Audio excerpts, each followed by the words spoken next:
গতকাল রাতটা আমাদের জন্য বিকেল থেকেই একটু উদ্বেগের মধ্য দিয়ে গিয়েছে।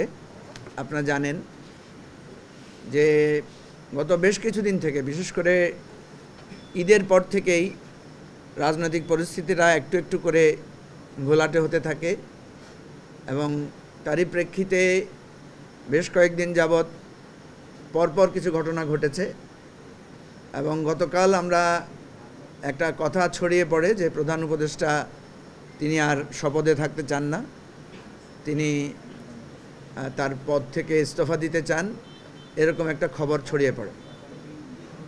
আমরা নানা তথ্য বিশ্লেষণ করে জানার চেষ্টা করি বিষয়টা কি। পরে এনসিপির আহ্বায়ক নাহিদ ইসলামের সূত্রে আমরা জানলাম যে প্রধান উপদেষ্টা বিভিন্ন কারণে উনি মনে করছেন যে তিনি যেভাবে রাষ্ট্র পরিচালনা করতে চাচ্ছেন নানা কারণে তিনি আর শপথে থাকতে চান না। তো এর মধ্য দিয়ে নানা রকমের আলাপ আলোচনা, উদ্বেগ, উৎকণ্ঠা এবং জটিলতা এবং রাজনৈতিক অঙ্গনে নানা ধরনের আলোচনা হয়েছে। আমরা অনেক রাজনৈতিক দলগুলো সারা রাত বিভিন্ন বিষয়ে আলোচনা করেছি, পর্যালোচনা করেছি। সার্বিক বিষয়ে আমাদের দলের পক্ষ থেকে আমাদের অবস্থান এবং বক্তব্য তুলে ধরার জন্য আমাদের আজকের এই সংবাদ সম্মেলন। যে কথাটা বলছিলাম যে গত কয়েক মাস থেকে আমরা কয়েকটি বিষয় লক্ষ্য করেছি। আপনারা দেখেছেন যে বিভিন্ন কলেজ এবং বিশ্ববিদ্যালয় এবং বিভিন্ন শ্রেণী পেশার মানুষেরা তাদের বিভিন্ন দাবি দাওয়া নিয়ে আন্দোলন করেছেন। সর্বশেষ আওয়ামী লীগ নিষিদ্ধের দাবিতে একটা আন্দোলন হয়েছে এবং প্রধান উপদেষ্টার বাসভবন ঘেরাওয়ের মতো কর্মসূচি দেওয়া হয়েছে এবং দাবি আদায়ের পরে আমরা দেখলাম জগন্নাথ বিশ্ববিদ্যালয়ের ছাত্ররা একইভাবে তারা যমুনা ভবন ঘেরাও করেছে এবং এরপরে আমরা যেটা দেখলাম সম্প্রতি সেটা হচ্ছে ঢাকা দক্ষিণ সিটি কর্পোরেশনের মেয়র হিসেবে বিএনপি নেতা জনাব ইঞ্জিনিয়ার ইশাককে শপথ পড়ানোর দাবিতে একই রকম আন্দোলন গত 2-3 দিন ধরে হচ্ছে। এটা একটা দৃশ্যপট। এর বাইরে আমরা যে জিনিসটা দেখেছি যে এনসিপি এবং বিএনপি উভয় রাজনৈতিক দলের মধ্যে এক ধরনের টানাপোড়েন, নানা ধরনের কাঁদা ছোড়াছড়ি, বাকযুদ্ধ এবং এর প্রেক্ষাপটে তিনজন করে মোট 6 জন উপদেষ্টার পদত্যাগ দাবি করা হয়েছে। নির্বাচন কমিশন ঘেরাও হয়েছে এবং আরও আমরা দেখলাম যে 2 জন ছাত্র উপদেষ্টার পাশাপাশি জাতীয় নিরাপত্তা উপদেষ্টার পদত্যাগের ব্যাপারেও বিএনপি দাবি তুলেছে। এর আগে আমরা দেখেছি আওয়ামী লীগের নিষিদ্ধের আন্দোলনের পরপরই আমরা দেখলাম যে এনসিপির সাথে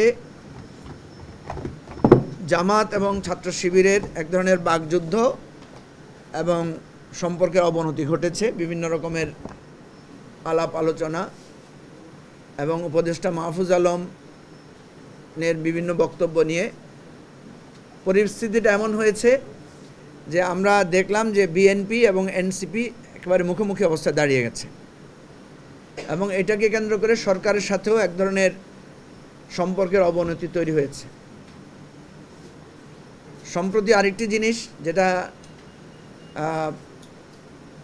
বাংলাদেশের সাবেক স্বৈরাচারের মদতপুষ্ট রাষ্ট্রপতি আব্দুল হামিদের বিদেশ যাওয়া নিয়ে একটা টানাপোড়েন তৈরি হয়েছে এবং লাস্ট আমরা যেটা দেখলাম যে বাংলাদেশ সেনাবাহিনীর প্রধান জেনারেল ওয়াকারুজ্জামানের একটা অফিসার্স অ্যাড্রেসে তিনি সেখানে যে বক্তব্য রেখেছেন সেই বক্তব্যগুলো সোশ্যাল মিডিয়া এবং কয়েকটি পত্রিকার মাধ্যমে আমাদের এখানে কিছু বক্তব্য এসেছে।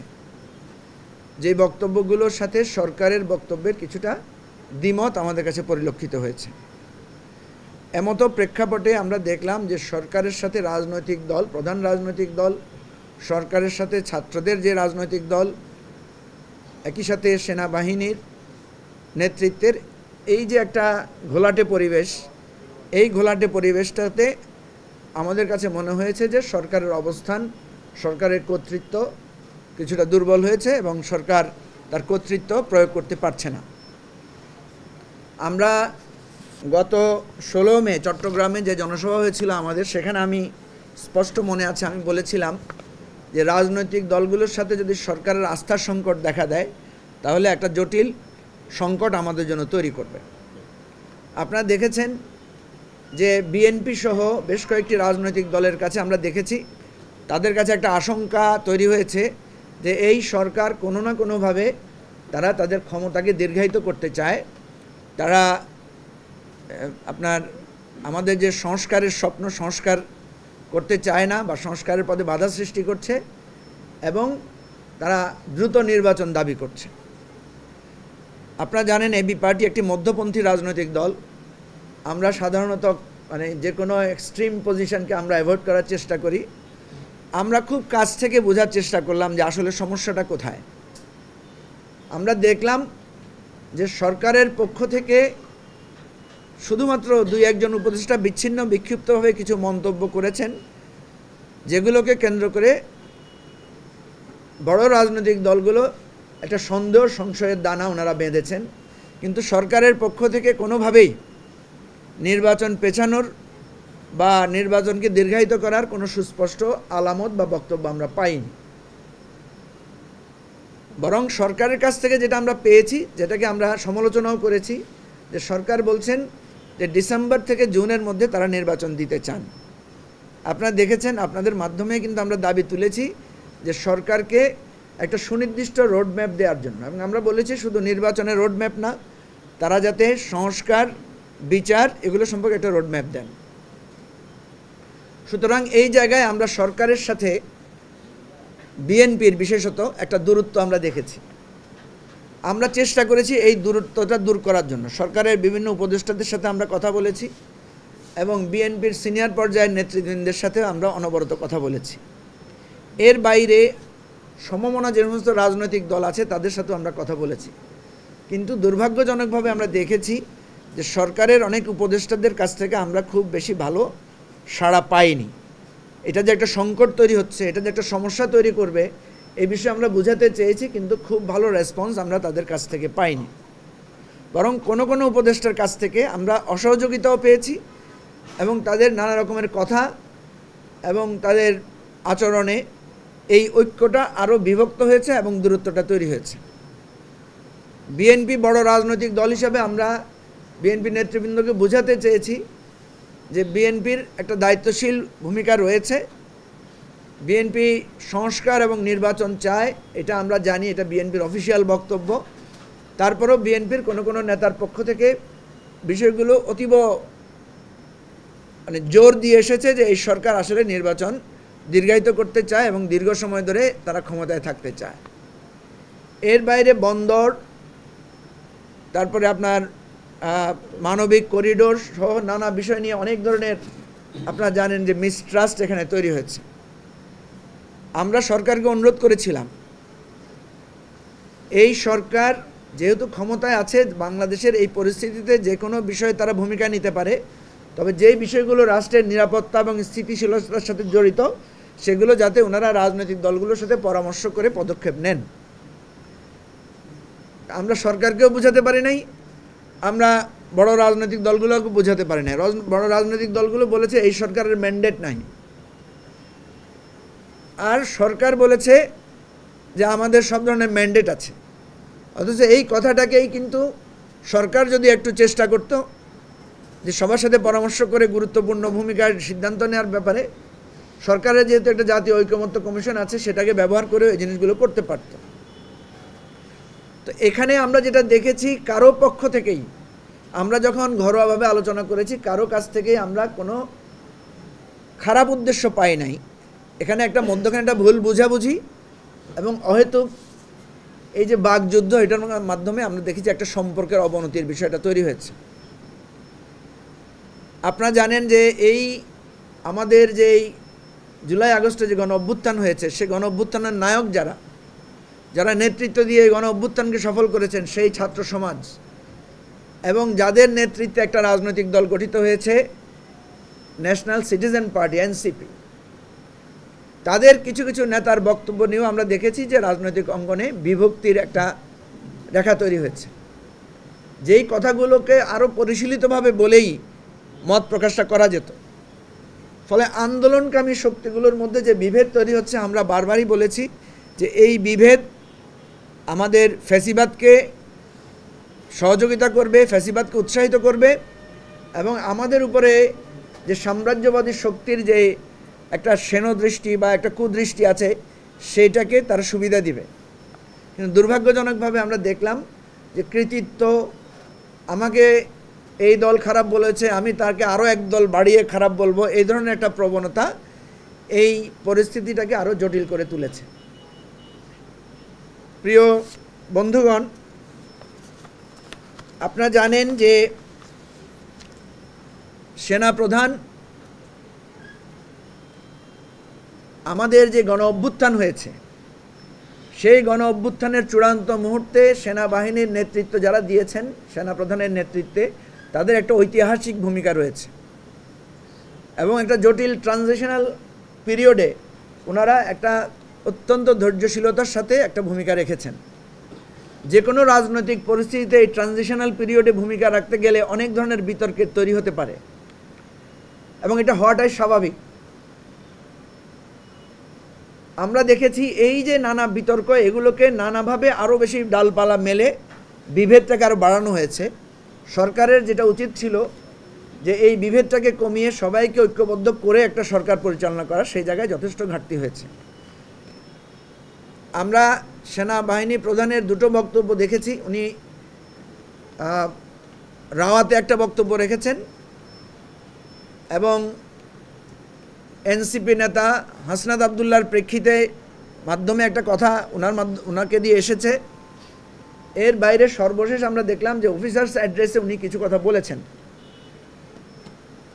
রাওয়াতে এবং অফিসার্স অ্যাড্রেসে উনি যে কথাগুলো বলেছেন সেটা সেনাবাহিনীর আভ্যন্তরীণ কিছু আলোচনা তিনি সেখানে করেছেন, কিন্তু সেই কথাগুলো বিভিন্ন সংবাদ মাধ্যমে এসেছে।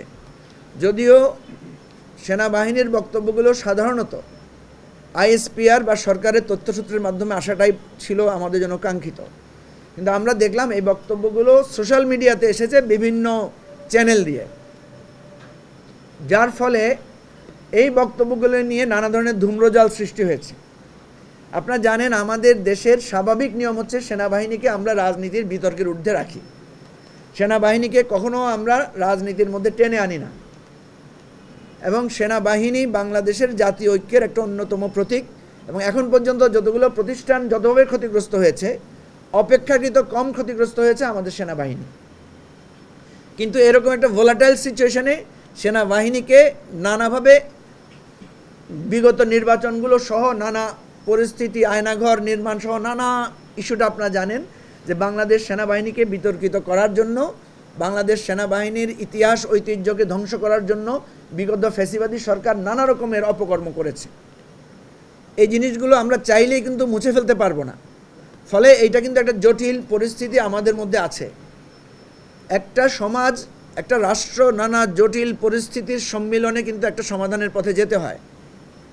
আমাদের এই অন্তর্বর্তীকালীন সরকারের উচিত ছিল এই সমস্ত জটিল পরিস্থিতিগুলোকে চিহ্নিত করা এবং জাতিকে ঐক্যবদ্ধ করার জন্য সুনির্দিষ্ট পদক্ষেপ গ্রহণ করা। কিন্তু আমরা দেখেছি সেনাবাহিনী প্রধানের বক্তব্যগুলো নিয়ে কখনো সরকার কোনো স্পষ্ট বক্তব্য দেয় নাই। না দেওয়ার কারণে যেটা হয়েছে, সোশ্যাল মিডিয়াতে নানা প্রেক্ষাপটে এই জিনিসগুলো নানা রকম উত্তেজক আলোচনা, নানা রকমের ব্লেম গেম, নানা ধরনের প্রতিক্রিয়া, নানা ধরনের ট্রলও আমরা আমাদের এখানে দেখতে পাচ্ছি, যেটা অতীতে খুব কম হয়েছে। সেরকম প্রেক্ষাপটে আমরা আজকে আপনাদেরকে বলছি, আপনাদেরকে আজকে বলতে বাধ্য হচ্ছি, আমরা চেষ্টা করেছি আভ্যন্তরীণভাবে এই বিষয়টার সমাধান করার জন্য, অনানুষ্ঠানিক কিছু আলোচনা করার জন্য। সরকারের উপদেষ্টাদের সাথেও আমরা এগুলো নিয়ে বসেছি। আমরা সেনাবাহিনীর যারা প্রাক্তন অফিসার আছেন বা কর্মরতরা আছেন তাদেরকেও আমরা বোঝানোর চেষ্টা করেছি যে একটা সুষ্ঠু সমাধানে কিভাবে পৌঁছানো যায়। দুর্ভাগ্যজনকভাবে এখানেও আমরা ব্যর্থ হয়েছি, এখানেও আমরা কোনো সমাধানে পৌঁছাতে পারি নাই। ফলে এখন যেটা দেখা যাচ্ছে যে সেনাবাহিনী প্রধান সর্বশেষ যে বক্তব্যটা এখন আমাদের কাছে এসেছে, আমি আবারও দাবি করছি যে ওনার বক্তব্যটা অফিসিয়ালি আসা দরকার। যেই বক্তব্যটা এসেছে সেই ব্যাপারে সরকার এখনও পর্যন্ত কোনো প্রতিক্রিয়া জানায় নাই, কিন্তু নানা ধরনের কথা সমাজে বা আমাদের সোশ্যাল মিডিয়াতে এগুলো নিয়ে আলোচনা হচ্ছে। এটা আমাদের জন্য সুখকর নয়। আমাদের সেনাবাহিনী সরকারের মধ্যে এই মানে নেতৃত্ব পর্যায়ের এই বিতর্ক এবং নানা ধরনের আলোচনার দিন দিন ধরে চলতে দেওয়া যায় না। এটাকে কোনো না কোনো ক্ষেত্রে একটা সমাধানে পৌঁছাতে হয়, একটা সলভ করতে হয়। আমি আপনাদেরকে বিস্তারিত হয়তো বলতে পারছি না, কিন্তু আমরা চেষ্টা করেছি এই জিনিসগুলোকে সলভ করার জন্য। অর্থাৎ বিএনপির সাথে এনসিপির দূরত্ব কমানো, বিএনপির সাথে সরকারের দূরত্ব কমানো, এনসিপি যে সমস্ত দাবি দাওয়া নিয়ে পরিস্থিতি তৈরি করছে, পাল্টাপাল্টি করছে, সেগুলোকে সংযত করা, সেনাবাহিনী সহ প্রশাসনের যেই সরকারের নিয়ন্ত্রণ বা সরকারের কার্যক্রমকে আরও দৃঢ়ভাবে এবং দায়িত্বশীলতার সাথে সম্পন্ন করার জন্য আমরা একটা নতুন রাজনৈতিক দল হিসাবে, যেহেতু আমাদের সাথে সকল রাজনৈতিক দলের একটা সুসম্পর্ক আছে, আমাদেরকে সবাই একটু ভালো মূল্যায়ন করেন, জানেন, সেজন্য আমরা চেষ্টা করেছি। এই জন্য বহু ভুল বুঝাবুঝিরও আমরা সম্মুখীন হয়েছি। তারপরে আমরা এই পথ থেকে নিজেদেরকে আমরা সরিয়ে নেই নাই, আমরা সর্বশেষও চেষ্টা করেছি। তো এরকমও পরিস্থিতিতে আমরা আজকে দেশবাসীর কাছে উপস্থিত হয়ে বলছি, আবারও বলছি, দেখেন, একটা যুদ্ধ কিন্তু সমাধান হয় সংলাপের মাধ্যমে, সমঝোতার মাধ্যমে। পৃথিবীতে বেশিরভাগ যুদ্ধই কোনো ফল বয়ে আনে নাই, ধ্বংস ছাড়া কোনো ফল বয়ে আনে নাই, কোনো জেদাজেদি কখনো মানুষের জন্য কল্যাণ বয়ে আনে নাই, বরং স্যাক্রিফাইস করে নিজেদের জিদকে কমিয়ে পরস্পর সমঝোতার ভিত্তিতে সমাধান করতে হয়েছে। সেজন্য যেই কথাটা এখন সমাজে, রাষ্ট্রে, সব জায়গায় ভেসে বেড়াচ্ছে যে প্রধান উপদেষ্টা বিরক্ত হয়ে গেছেন, উনি আর সংস্কার নির্বাচন প্রশ্নে উনি হতাশা বোধ করছেন, উনি মনে করছেন যে এই পরিস্থিতিতে ওনার পক্ষে একটা সংস্কার এবং একটা সুষ্ঠু নির্বাচন উপহার দেওয়া সম্ভব না, সেই জন্য উনি ওনার দায়িত্ব থেকে সরে যেতে চান। আপনারা তো নিশ্চয়ই শুনেছেন এই কথাটা। আমরা অনুরোধ করব যে তিনি সরে গেলেই এটা সমাধান হবে না, এবং ওনার সরে যাওয়ার বিষয়টাকে নিয়ে যদি আমরা কোনো রাজনৈতিক রং দেওয়ারও চেষ্টা করি, সেটাও আমাদের জন্য কোনো সমাধান বয়ে আনবে না। কারণ উনি যদি এখান থেকে সরে যান, আমাদের ঐক্যমতের ভিত্তিতে অন্য কেউ এই দায়িত্ব নিতে সাহস করবেন না, এবং যে পরিস্থিতিতে এটা হচ্ছে সেই পরিস্থিতিতে একটা শূন্যতা এবং একটা ভয় ভীতি অনেকের মধ্যে কাজ করবে, একটা অবিশ্বাস আমাদের মধ্যে কাজ করবে। সেজন্য আমরা আপনাদের মাধ্যমে আজকে স্পষ্ট করে বলতে চাই যে পদত্যাগ কোনো সমাধান নয়, বরং আলাপ আলোচনার মাধ্যমে সকল পক্ষ আপনারা একটা সমঝোতামূলক সমাধানে আসুন। যে সমস্ত উপদেষ্টাদের ব্যাপারে কথা উঠেছে, অভিযোগ উঠেছে, দেখেন, অনেক বিষয় নিয়ে কথা হয়েছে, কিন্তু একজন উপদেষ্টাকেও আমরা দেখলাম না দায় স্বীকার করে পদত্যাগ করতে। আমি অনুরোধ করব যে প্রফেসর ইউনূস, উনি হয়তো কঠোর হতে চান না, আমরা অনেকবার আশা করেছিলাম যে উনি ওনার উপদেষ্টা পরিষদে একটা পরিবর্তন আনবেন, কিন্তু আমরা দেখেছি উনি পরিবর্তন আনেন নাই, হয়তো নতুন নতুন কাউকে যুক্ত করেছেন। আমাদের অনুরোধ থাকবে যে প্রফেসর ইউনূস যেহেতু কঠোর হতে চান না, যে সমস্ত উপদেষ্টারা মনে করছেন যে আপনারা অনৈক্যের জন্য দায়ী, আপনারা বিভেদের জন্য দায়ী, আপনারা রাষ্ট্রটাকে একটা জায়গায় নিতে পারছেন না, প্লিজ আপনারা পদত্যাগ করুন। আপনারা পদত্যাগ করে সেখানে যোগ্য লোকদেরকে দায়িত্ব স্থাপনের জন্য আপনারা একটা পথ খুলুন। দ্বিতীয় কথা হচ্ছে, বিএনপির সাথে যে দূরত্বটা তৈরি হয়েছে, আমরা মনে করি এখানে একটা সমঝোতামূলক পদক্ষেপ নেওয়া দরকার। সেই সমঝোতামূলক পদক্ষেপ হতে পারে যে রাজনৈতিক কিছু লোককে প্রয়োজনে বিভিন্ন দলের পরামর্শ নিয়ে প্রয়োজনে রাজনৈতিক মেধাসম্পন্ন, ধীসম্পন্ন কিছু লোককে উপদেষ্টা পরিষদে আপনারা যুক্ত করেন। অর্থাৎ আমি বোঝাতে চাচ্ছি, পদত্যাগের পথে না গিয়ে স্বেচ্ছায় আমাদের একটা সমাধানমূলক পথ আমাদেরকে বের করা দরকার। এবং আমরা যদি এই ধরনের একটা সংলাপ করি যে বিএনপির কী কী সমস্যা, বিএনপি কী কী চায়, এনসিপি কী কী চায়, সরকার কী কী চায়, বা সেনাবাহিনীর বক্তব্য, প্রধানের বক্তব্যটা কী, এইভাবে যদি আমরা জেনে আমরা যদি এটার একটা সমাধানমূলক পদক্ষেপ নিতে পারি, তাহলে আমি মনে করি যে আমাদের রাষ্ট্রটা একটা সম্ভাবনার জায়গায় এটা পৌঁছাতে পারবে। একটা সংস্কার, বিচার এবং নির্বাচনের যে পথটাতে আমরা হাঁটতে চাই সেটা সঠিকভাবে হাঁটবে। আদারওয়াইজ কিন্তু এটা একটা সেফ ল্যান্ডিং, একটা প্রপার পাওয়ার ট্রান্সফরমেশনের জায়গাটা আমরা যেতে পারবো না। তো আমি আপনাদেরকে ধন্যবাদ জানাই, আপনারা কষ্ট করে এসেছেন, আমাদের বক্তব্য শুনেছেন। আমরা অনুরোধ করব যে কোনো সমস্যার সমাধানের জন্য সবাইকে আপনার একটা সহনশীল পরিবেশ বজায় রাখতে হয়। প্লিজ, আমি আবারও বলছি, দেশবাসীকে সাক্ষী রেখে বলছি, এই পরিস্থিতি যদি আমরা উন্নতি ঘটাতে না পারি, এই জটিলতা থেকে যদি আমরা একটা সমাধান বের করতে না পারি, আগামী দিনে যে পরিস্থিতি হবে সেটা সবাই পরবর্তীতে আফসোস করবেন। সবাই পরবর্তীতে নিজের কপালকে দোষ দিবেন। আমরা আজ থেকে 9 মাস আগেও যেরকম খারাপ পরিস্থিতিতে ছিলাম, বিশ্বাস করুন, আমরা সকল পক্ষ, সকল রাজনৈতিক দল, এই দেশের এখন যারা বিভিন্ন পর্যায়ে দায়িত্ব পালন করছেন, আপনারা শতগুণ ভালো অবস্থানে আমরা আছি। সুতরাং এই সুবর্ণ সময়টাকে নিজেদের জেদাজেদি, নিজেদের স্বার্থের দ্বন্দ্বে, নিজেদের বাকযুদ্ধ এবং নিজেদের মধ্যে হানাহানি, একে অপরকে অপমান করার প্রচেষ্টাটা আপনারা বন্ধ করেন। আমরা বলবো, বিশেষ করে সোশ্যাল মিডিয়াতে যারা নানা ধরনের তির্যক কথা বলে সমস্যা তৈরি করেন, সেই সমস্ত লোকদেরকে আমরা বলবো, প্লিজ আসেন, অনেক হয়েছে। 9 মাসে আমরা একে অপরের প্রতি অনেক অপবাদ, অনেক উপহাস আমরা করেছি। আমরা এবার একটা সমাধানের পথে, জাতীয় ঐক্যের পথে আমরা এগিয়ে যাই ইনশাআল্লাহ। একটা কথা আছে, যত মুশকিল তত আসান, যত বিপদ সেই বিপদকে কাউন্টে নিয়ে আমরা একটা আমাদের কল্যাণের পথ খুঁজে বের করতে পারবো ইনশাআল্লাহ। আমরা অতীতেও কখনো হতাশ হই নাই, ফেল করি নাই, এই জাতি ঘুরে দাঁড়িয়েছে, এবারও আমরা পারবো।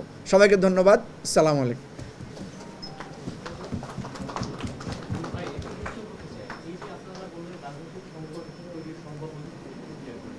দেখেন, সংকট যেটা হয়েছে এটা চতুর্মুখী সংকট। সেনাবাহিনী আমাদের এই গণ অভ্যুত্থানে চূড়ান্ত মুহূর্তে অসাধারণ ভূমিকা রেখেছে, এটা তাদের একটা গ্লোরিয়াস চ্যাপ্টার। কিন্তু এখন বিরাট একটা অংশের মধ্যে একটা সন্দেহ, সংশয়, এটা আমি বলছি, এটা এই যে আমাদের এখানে হয় কি, খোলামেলা কথা বলতে অনেকে দ্বিধা করে। সেনাবাহিনী প্রধানের বিভিন্ন বক্তব্যের কারণে মনে হয়েছে যে এটা এস্টাবলিশ করার হয়েছে বা অনেকের মধ্যে এই ধারণা তৈরি হয়েছে যে এই সরকারের সাথে সেনাবাহিনী সহযোগিতামূলক মনোভাব রাখছে না। এবং কোথাও কোথাও আপনারা দেখেছেন, এটা প্রচার করা হচ্ছে বা প্রচার হয়েছে যে সেনাবাহিনী ফ্যাসিবাদকে রাজনীতিতে বা তার অংশগ্রহণকে চায়। তো এই জিনিসগুলো একটা জটিলতা, আপনার একদিকে ভালো দিক, আরেকদিকে আপনাকে নিয়ে সংশয়। এই সরকার সবগুলা লোকের মধ্যে বেশিরভাগ লোকই সৎ, বেশিরভাগ লোকই আমরা দেখেছি তারা কর্মস্পৃহ এবং তাদের কোনো বদনাম বা তাদের সম্পর্কে তেমন কোনো খারাপ কিছু নাই। কিন্তু রাজনৈতিকভাবে ওনারা খুবই অপরিপক্ক, রাজনৈতিকভাবে ওনারা খুবই দুর্বলতার পরিচয় দিয়েছেন। তাহলে দেখেন, ওনাদের যদি একটা সবটাই ত্রুটি থাকতো, আমরা ওনাদেরকে একটা পজিশন নিতে পারতাম। ঠিক তেমনিভাবে যে ছাত্র সমাজ, যারা আজকে এনসিপি বা আজকে যারা আমাদের বৈষম্য বিরোধী ছাত্র আন্দোলন, তাদের ভূমিকার জন্য এই জাতি তাদের কাছে ঋণী। কিন্তু তারা যে রাজনৈতিক পরবর্তী পদক্ষেপগুলো করেছেন এবং যে সমস্ত বিতর্কিত বিষয়গুলো এসেছে, সেজন্য আমরা কিন্তু তাদেরকে একই সাথে সমালোচনাও করতে হচ্ছে। বিএনপি এই বিশাল সময় ধরে, 17 বছর ধরে সবচাইতে বেশি নির্যাতিত দল। বিএনপির পরে জামাত সহ আরও অন্যান্য দল আছে, আমরা অন্যান্য দলেরা আছি, আমাদের বিরাট অবদান। কিন্তু দেখা গেল আমরা এখন যেটা করছি, পরস্পরের সাথে যে এই কাজটা করছি, এটাকে কেউ সমর্থন দিতে পারে না। ফলে আমি যেটা বলছি, সংকটটা কেমন দেখেন, কারো যদি সবটাই দোষ হতো এটা আমাদের জন্য সুবিধা হতো, বা সবটাই গুণ হতো আমাদের জন্য ভালো হতো। তো একই ব্যক্তির দোষ, একই ব্যক্তির ত্রুটি, ফলে এই জায়গায় আমরা কাউকেই বাদ দিয়ে এগোতে পারছি না। এইটাই হচ্ছে একটা চতুর্মুখী সংকট। সেই জন্য আমরা দায়ী হিসেবে দেখি, সবাই আমরা দায়ী, সবাই আমরা ভুল করেছি। আমাদের প্রত্যেকের যার যার ভুল আছে সেই ভুল সংশোধন করে আমরা যদি একটা জায়গায় না আসি, তাইলে আমাদের এই সংকট থেকে কেউ আমাদেরকে বাঁচাতে পারবে না, বরং আমরা আরও গভীর, গত 1 বছর আগে বা 9 মাস আগে আমরা যে গভীর সংকটে ছিলাম, সামনে আরও ভয়ানক গভীর সংকট আমাদের জন্য অপেক্ষা করছে।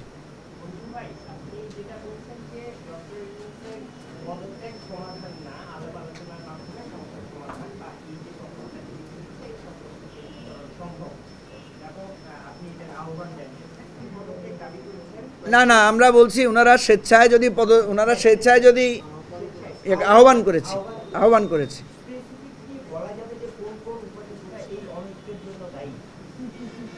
আচ্ছা, মানে আপনারা তো জানেন যে আমরা হয়েছে কি, আমরা আসলে চাই যে বিতর্ক কমাতে, কারণ আমি এখন এখানে একটা ঐক্যের কথা বলে আমি যদি আবার বিতর্ক তৈরি করি, তাহলে নিশ্চয়ই আপনারা বলবেন যে আপনিও তো বিতর্ক তৈরি করছেন। আমরা বলতে চাই, এগুলো নিয়ে কথা এসেছে, ধরেন বিএনপি কিছু উপদেষ্টার দাবি জানিয়েছে, আবার তারা কিছু দাবি জানিয়েছে, এর বাইরেও আমরা দেখেছি বিভিন্ন সময় বিভিন্ন আলাপ আলোচনা নিয়ে সমালোচনা এসেছে। আমরা বিষয়টা বিবেকের উপর ছেড়ে দিতে চাই, যে যারা মনে করছেন আপনারা যে আপনাকে নিয়ে প্রশ্ন তৈরি হয়েছে, আপনাকে নিয়ে বিতর্ক তৈরি হয়েছে, আপনাকে নিয়ে গত 10 দিন আগে আপনাকে যারা ভালোবাসতো তারা আজকে আপনাকে কোনো না কোনো কারণে, আপনার ত্রুটির কারণে আপনাকে পছন্দ করছে না, তো ভাই আপনি নিজ থেকে সরে যান না, তাহলে তো আমাদেরকে আর কোনো করতে না। এগুলো তো জেদাজিদের ব্যাপার। ধরেন আমি যখন বলবো আপনি সরে যান, তখন আপনি মনে করবেন আপনি সরে গেলে এটা আমার উইনিং, আমি উইনার হব। এই বিভেদ থেকে বা এই জিত থেকে অনেকে চাইলেও সেখান থেকে সরতে পারে না।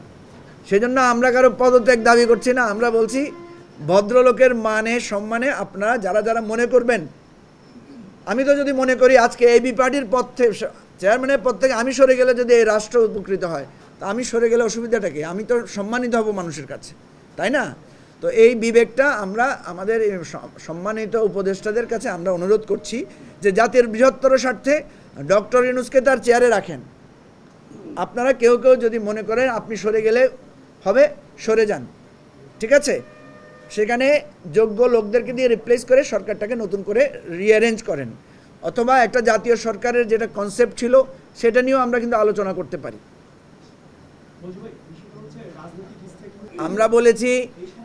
আমরা বলেছি দল কত বড়, দল কত ছোট এটা গুরুত্বপূর্ণ না। হ্যাঁ, এটা গুরুত্বপূর্ণ কোনো কোনো ক্ষেত্রে, ভোটের ক্ষেত্রে, সমর্থনের ক্ষেত্রে, কিন্তু আপনাকে বিচার করতে হবে কার কথাটা কতটুকু যৌক্তিক, কার কথাটা কতটুকু যুক্তিপূর্ণ এবং আপনার বিবেকসম্মত।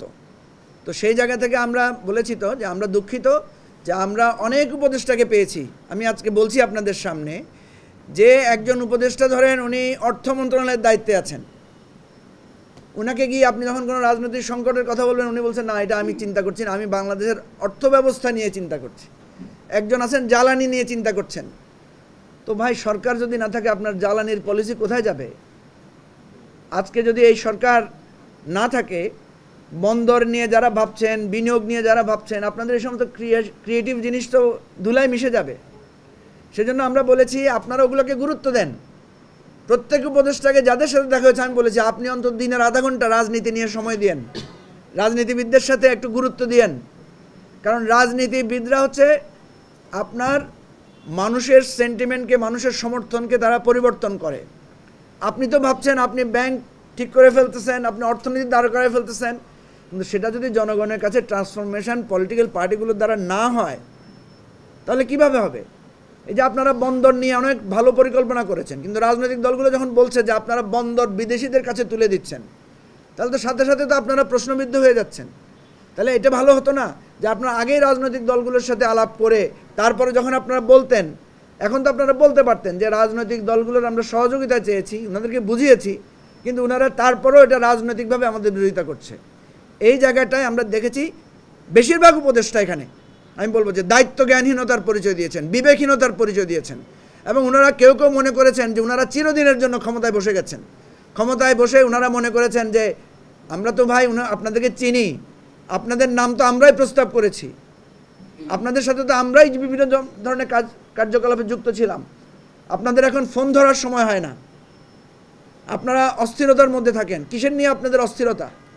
আজকে প্রফেসর ইউনূসকে নিয়ে যেই ওনার যে ব্যর্থতার জায়গাটা রচিত হয়েছে আপনাদের জন্য রচিত হয়েছে, আপনাদের জন্য ওনার আজকে ব্যর্থতার এই প্রেক্ষাপট তৈরি হয়েছে।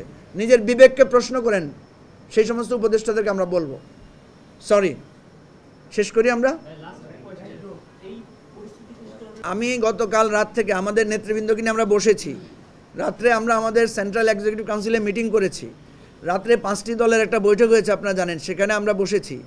আমি আজকে গণতন্ত্র মঞ্চ সহ আরও অন্যান্য যে সমস্ত এলাই দল আছে, বিভিন্ন রাজনৈতিক দল, তাদের সাথে আমি কথা বলেছি। বিএনপির নেতৃবৃন্দের সাথে আমি কথা বলেছি।